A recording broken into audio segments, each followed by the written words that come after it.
itu keren. Kehidupan dalam rencana Tuhan. Apa kabar hari ini?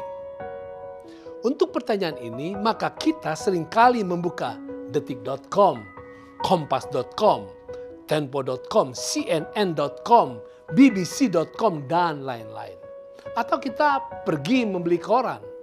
Atau kita pergi melihat televisi untuk mengikuti berita-berita setiap hari. Jelas berita adalah bisnis yang besar di zaman now. Saudara, setiap umat Tuhan masuk ke dalam bisnis berita. Berita kita disebut Injil yang kekal. Di zaman now, Injil yang kekal dapat dinyatakan dengan 3 sebutan. Yang pertama, berita keren. Kenapa berita keren? Karena bayangkan kerennya ketika malaikat-malaikat surga muncul di hadapan para gembala di malam itu. Para malaikat menyanyi dengan keren dan mengumumkan tentang datangnya keselamatan di dalam Yesus. Bayangkan kerennya, dalam Yohanes 1 dikatakan bahwa Allah pencipta turun ke dunia dan menjelma menjadi manusia. Wow, keren itu. Bayangkan kerennya ketika Yesus tampil di dunia, berkhotbah dengan memukau, lalu menyembuhkan ribuan orang yang sakit yang ada di sekitarnya. Setan ketakutan berhadapan dengan Yesus. Bahkan bayangkan kerennya ketika Yesus menyuruh angin ribut untuk diam dan teduhlah laut itu. Walau menyedihkan waktu Yesus disalibkan, tetapi bayangkan kerennya ketika Yesus bangkit 3 hari kemudian. Para tentara ketakutan, para imam pun yang menyalibkan Yesus kebingungan. Bayangkan kerennya ketika Yesus naik ke surga, disambut oleh para malaikat. Dan Allah Bapa menyambut Yesus sebagai pemenang. Dan mereka duduk bersama di takhta surga. Injil yang kekal memang keren. Injil yang kekal juga adalah berita top. Berita utama. Kenapa?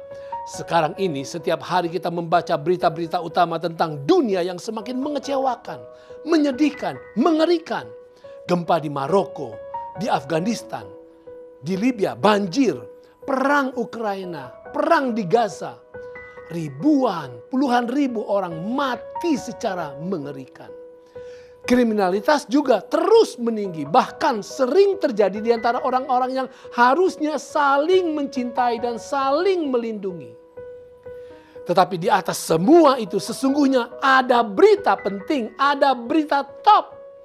Berita yang harus menjadi paling utama di hati semua orang, yaitu Injil yang kekal, kabar baik yang top, bahwa segala kesusahan dan segala kejahatan dan segala penderitaan sudah pasti berakhir. Kita tidak perlu tenggelam dalam rasa frustrasi. Berita topnya adalah Yesus akan segera datang dan mengakhiri segala kesusahan itu. Yang ketiga, Injil yang kekal adalah juga berita luar biasa. Kenapa luar biasa? Saudara, setan selama ini terlihat sangat menguasai dunia. Setan sepertinya tampil tidak akan terkalahkan di dalam membawa dunia kepada kejahatan dan penderitaan. Juga seakan-akan setan tidak akan terhentikan di dalam membawa setiap orang untuk mengikuti kehendaknya yang sesat.